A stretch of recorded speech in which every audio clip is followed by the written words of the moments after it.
খালেদা জিয়ার গাড়ি বেরিয়ে আসছে মরদেহ নিয়ে, ফলে সাধারণ মানুষ কিন্তু গাড়ির সামনে যাওয়ার চেষ্টা করছে।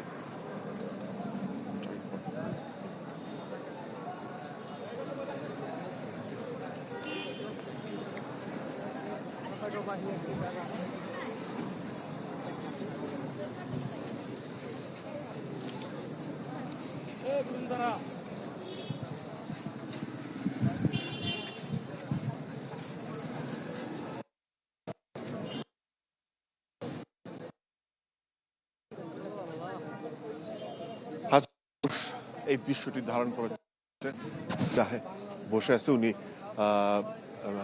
চেয়ারপারসনের প্রধান চিকিৎসকদের একদল ছিলেন, তার সমন্বয়ে কিন্তু এই পুরোটা হয়েছে চিকিৎসা। উনি পুরোটা সময় আমাদের সাংবাদিকদের ব্রিফ করেছেন, যে প্রতিনিয়ত খবর দিয়েছেন, এবং যেহেতু নিশ্চয়ই দেখতে পাচ্ছেন প্রথমে একটি এসএসএফ এর গাড়ি আছে, এসএসএফ এর গাড়িটির পরেই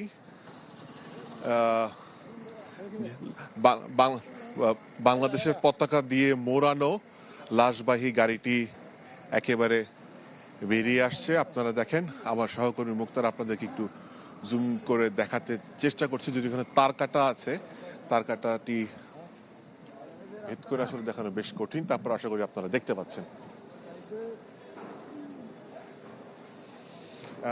যেটা বলছিলাম যে 9টার মধ্যে বেরিয়ে যাওয়ার কথা ছিল, সেটাই হলো,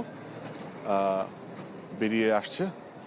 আপনারা নিশ্চয়ই দেখতে পাচ্ছেন সামনে কে বসে আছে সেটা এখান থেকে স্পষ্ট বোঝা যাচ্ছে না।